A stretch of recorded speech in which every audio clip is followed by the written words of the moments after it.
السلام عليكم ورحمة الله وبركاته. بسم الله والحمد لله والصلاة والسلام على سيد المرسلين وعلى آله وصحبه أجمعين. الله سبحانه وتعالى നമ്മുടെ പരിശുദ്ധ സുബഹി ജമാഅത്ത് നമ്മൾ സ്വീകരിക്കട്ടെ. പരിശുദ്ധമായ ഖുർആനിലൂടെ അല്ലാഹു തആല നമ്മോട് പറയുകയാണ്, ഇന്നല്ലദീന ആമനു വഅമിലു സ്വാലിഹാത്തി ഉലൈക ഹും ഖൈറുൽ ബരിയ. ഇന്നല്ലദീന ആമനു വഅമിലു സ്വാലിഹാത്തി, അല്ലാഹുവിൽ വിശ്വസിക്കുകയും അല്ലാഹു ഇഷ്ടപ്പെടുന്ന നല്ല കർമ്മങ്ങൾ ചെയ്യുകയും ചെയ്യുന്ന ആളുകൾ, ഉലൈക ഹും ഖൈറുൽ ബരിയ, അവർ സൃഷ്ടികളിൽ ഏറ്റവും ഉത്തമരാണെന്ന് ഖുർആൻ നമ്മെ പഠിപ്പിക്കുകയാണ്. അപ്പൊ അള്ളാഹുവിൽ വിശ്വസിക്കണം, സ്വാലിഹായ പ്രവർത്തനങ്ങൾ ചെയ്യണം, അള്ളാഹ് ഇഷ്ടപ്പെട്ട പ്രവർത്തനങ്ങൾ ചെയ്യണം. അള്ളാഹു ഇഷ്ടപ്പെട്ട പ്രവർത്തനം എന്താ? ഒരിക്കലൊരു സഹാബി അള്ളാഹുവിന്റെ റസൂലിനോട് ചോദിച്ചു, നബിയെ, അള്ളാഹു ഇഷ്ടപ്പെടുന്ന നല്ല കർമ്മം ഏതാണ് എന്ന് ചോദിച്ചപ്പോ അള്ളാഹുന്റെ റസൂല് പറഞ്ഞു, അസ്സലാത്തു അലാ വഖ്തിഹാ, സമയത്തിന് നിസ്കരിക്കലാണ്. 5 നേരത്തെ നിസ്കാരം അത് നേരത്തിന് എടുത്തു വീട്ടുക, അത് അള്ളാഹു ഇഷ്ടപ്പെടുന്ന ഏറ്റവും വലിയ കർമ്മമാണെന്ന് സയ്യിദുനാ മുഹമ്മദ് മുസ്തഫ സല്ലല്ലാഹു അലൈഹി വസല്ലം തങ്ങൾ പഠിപ്പിച്ചു. അള്ളാഹു അത് നമുക്ക് നല്ലതുപോലെ എടുക്കാൻ തൗഫീഖ് നൽകട്ടെ. വീണ്ടും ആ സഹാബി ചോദിച്ചു, സുമ്മാ അയ്യോ, പിന്നെ ഏതാണ് നബിയെ? ആ സമയത്ത് അള്ളാഹുവിന്റെ റസൂൽ പറഞ്ഞു, ബിർറുൽ വാലിദൈൻ, ഉമ്മാക്കും ഉപ്പാക്കും ഗുണം ചെയ്യലാണ്, ഉമ്മക്കും ഉപ്പക്കും നന്മ ചെയ്യുക, അത് അള്ളാഹു ഇഷ്ടപ്പെടുന്ന രണ്ടാമത്തെ കാര്യം. വീണ്ടും ആ സഹാബി ചോദിച്ചു, സുമ്മാ അയ്യോ, പിന്നെ ഏതാണ്? ആ സമയത്ത് അള്ളാഹു റസൂൽ എന്താ പറഞ്ഞത്? അൽ ജിഹാദു ഫീ സബീലില്ലാഹ്, ഇസ്ലാമിക ഭരണമുള്ളവർക്ക് അള്ളാഹിന്റെ ദീനിന് വേണ്ടി യുദ്ധം ചെയ്യേണ്ടി വന്ന അപ്പ യുദ്ധം ചെയ്യുക, അത് 3ാമത്തെ കാര്യമാണ് പ്രവാചകൻ പഠിപ്പിച്ച കാര്യമാണ്. അപ്പൊ അള്ളാഹ് ഇഷ്ടപ്പെടുന്ന ആദ്യത്തെ 2 കാര്യം അതൊന്ന് നേരത്തെ നിസ്കരിക്കലാണ്, 2 ഉമ്മാക്കും ഉപ്പാക്കും നന്മ ചെയ്യുക. അല്ലാഹു സുബ്ഹാനഹു വ തആല പൊരുത്തപ്പെടുന്ന നല്ല നല്ല കർമ്മങ്ങൾ ഒരുക്കി വെക്കാൻ, നേരത്തെ ഒരുക്കി വെക്കാൻ അല്ലാഹു നമുക്ക് തൗഫീഖ് ചെയ്യട്ടെ.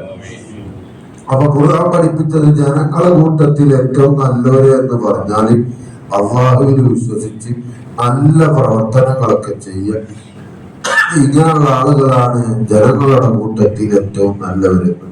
വീണ്ടും അല്ലാഹു പറഞ്ഞു, ഇന്നല്ലദീന കഫറൂ മിൻ അഹ്ലിൽ കിതാബി വൽ മുശ്രികീന ഫീ നാരി ജഹന്നമ ഖാലിദീന ഫീഹാ ഉലൈക ഹും ശർറുൽ ബരിയ. അല്ലാഹുവിനെ നന്ദികേട് കാണിക്കുക, അല്ലാഹുവിനോട് ധിക്കാരം കാണിക്കുക, ഇങ്ങനെയുള്ള ആളുകൾ അഥവാ ശിർക്ക് വെക്കുക, അതുപോലെ തന്നെ യഹൂദരിലും ക്രിസ്ത്യാനിലും ഒക്കെ പെട്ട് അള്ളാഹുവിന്റെ യഥാർത്ഥമായ ഇസ്ലാമിലേക്ക് വരാതെ അങ്ങനെ നിലകൊണ്ട് ജീവിച്ചാൽ ഉലൈക ഹും ശർറുൽ ബരിയ, അവരാണ് സൃഷ്ടികളിൽ ഏറ്റവും മോശപ്പെട്ടവര് എന്ന് ഖുർആൻ നമ്മെ പഠിപ്പിക്കുക. അപ്പൊ അള്ളാഹുവിന്റെ പൊരുത്തത്തിലായി ജീവിക്കുമ്പോ അല്ലാഹു തആല നമ്മെ പഠിപ്പിക്കുന്നുണ്ട്, ജസാഉഹും ഇൻദ റബ്ബിഹിം, അവർക്കുള്ള പ്രതിഫലം, അള്ളാഹുവിന്റെ തൃപ്തിയിലായി ജീവിക്കുന്നവർക്ക് അവർക്കുള്ള പ്രതിഫലം ജന്നാത്തുൽ അദ്ൻ, അവർക്ക് അല്ലാഹു തആല സ്വർഗ്ഗ പൂന്തോപ്പുകളാണ് നൽകുക. അള്ളാഹുവിന്റെ തൃപ്തിയിലായി ജീവിക്കുന്ന ആളുകൾക്ക് ജന്നാത്തുൽ അദ്നിൻ തജ്രി മിൻ തഹ്തിഹൽ അൻഹാർ, ആറുകൾ ഒഴുകുന്ന, നദികൾ ഒഴുകുന്ന സ്വർഗ്ഗ പൂന്തോപ്പ് അവർക്ക് അല്ലാഹു നൽകും. ഖാലിദീന ഫീഹാ അബദാ, ആ സ്വർഗ്ഗത്തിന്റെ പ്രത്യേകത എന്താണ്? ഒരു വ്യക്തിക്ക് അല്ലാഹു സ്വർഗം കൊടുത്താൽ, സ്വർഗത്തിലേക്ക് ഒരു വ്യക്തിയെ അല്ലാഹു കടത്തി കഴിഞ്ഞാൽ ഖാലിദീന ഫീഹാ അബദാ, എന്നും ആ സ്വർഗത്തിൽ കഴിയാനുള്ള ഭാഗ്യമുണ്ടാകും. മരണം സ്വർഗത്തിലില്ല. അല്ലാഹുവിന്റെ അനുഗ്രഹത്തിലായി സന്തോഷത്തിലായി കഴിയാനുള്ള തൗഫീഖ മനുഷ്യൻ അല്ലാഹു നൽകും. എന്നിട്ട് അല്ലാഹു പറയുന്നു, റളിയല്ലാഹു അൻഹു, അല്ലാഹു അവരെ തൊട്ട് തൃപ്തിപ്പെട്ടു, വറളു അൻഹു, അവര് അല്ലാഹുവിനെ തൊട്ട് തൃപ്തിപ്പെടുകയും ചെയ്തിരിക്കുന്നു. നമ്മളൊക്കെ റബ്ബിന്റെ തൃപ്തി കിട്ടണം എന്ന് വിചാരിച്ചിട്ടാണ് പള്ളിയിലേക്ക് വന്നത്. എന്നാൽ അല്ലാഹു പറയാണ്, അല്ലാഹുവിന്റെ തൃപ്തി കിട്ടണമെന്ന് വിചാരിച്ച് പള്ളിയിലേക്ക് വന്ന മനുഷ്യരെ, നിങ്ങളെ തൊട്ടിൽ അല്ലാഹു തൃപ്തിപ്പെട്ടിരിക്കുന്നു.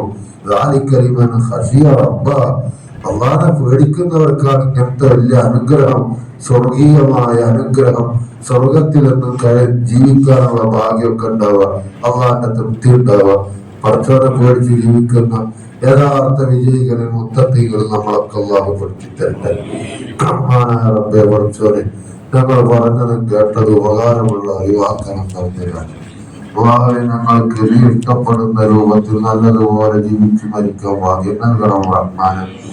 ഞങ്ങളെ ഹലാലായ മുറാദുകളൊക്കെ സഫലീകരിക്കണം തമ്പുരാൻ. ഞങ്ങൾ മരിച്ചവരെ ഞങ്ങളെ ചുറ്റും മറവത്ത് കിടക്കുന്നവർ എല്ലാവർക്കും നീ മഹഫറത്തും മറഹമത്തും പ്രദാനം ചെയ്യണം റഹ്മാൻ. ഞങ്ങളെ മരിച്ച മാനവർക്ക് അവരുടെ പരലോക സന്തോഷത്തിലാക്കണം തമ്പുരാൻ. ആ കുടുംബം അവരുടെ പേര് ചെയ്യുന്ന എല്ലാ പുണ്യങ്ങൾക്ക് ഇരട്ടി ഇരട്ടി കൂലി കൊടുക്കണം തമ്പുരാൻ. ആ കുടുംബത്തിന് വർക്കത്ത് അനുഗ്രഹം ഒക്കെ ചെയ്യണം റഹ്മാൻ. അതുപോലെ അച്ഛനും അവരുടെ പേര് ചെയ്ത എല്ലാ പുണ്യങ്ങൾക്ക് ഇരട്ടി ഇരട്ടി കൂലി കൊടുക്കണം തമ്പുരാൻ.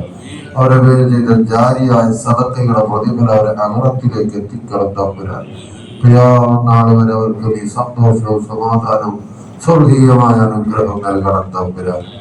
പരിശുദ്ധമായ ഉംറയ്ക്ക് പോയവരുണ്ട് ഞങ്ങളെ കൂട്ടത്തിൽ. അവർക്കൊക്കെ നീ മഖബൂലും അമറൂറുമായ ഉംറയും സിയാറത്തും ചെയ്യാൻ തൗഫീഖ് നൽകണം തമ്പുരാൻ. പോകാൻ ഉദ്ദേശിച്ചവരുണ്ട്, പഠിച്ചവനെ അവർക്കൊക്കെ നീ നല്ല നിലയിലുള്ള നീ പൊരുത്തപ്പെടുന്ന ഉംറയും സിയാറത്തും ചെയ്യാൻ തൗഫീഖ് കൊടുക്കണം തമ്പുരാൻ. അവരെ യാത്രയൊക്കെ എളുപ്പമാക്കി കൊടുക്കണം തമ്പുരാൻ. നിന്നോർത്തുകൊണ്ടുള്ള ആരോഗ്യത്തോടുകൂടെയുള്ള സന്തോഷത്തോടുകൂടെ ദീർഘായുസ്സ് അവർക്ക് ഞങ്ങൾക്ക് പ്രദാനം ചെയ്യണം റഹ്മാൻ. അവസാനം ഞങ്ങൾ മരിച്ചുപോയവരെ ബന്ധപ്പെട്ട എല്ലാവരെയും നിന്റെ ജന്നാത്തുൽ ഫിർദൗസിൽ പ്രവേശിപ്പിക്കണം റഹ്മാൻ. ആമീൻ ബിറഹ്മതിക യാ അർഹമർ റഹീമീൻ ബിറഹ്മതിക സല്ലല്ലാഹു അലാ മുഹമ്മദ് സല്ലല്ലാഹു അലൈഹി വസല്ലം സല്ലല്ലാഹു അലാ മുഹമ്മദ് സല്ലല്ലാഹു അലൈഹി വസല്ലം. اللهم صل على محمد يا رب.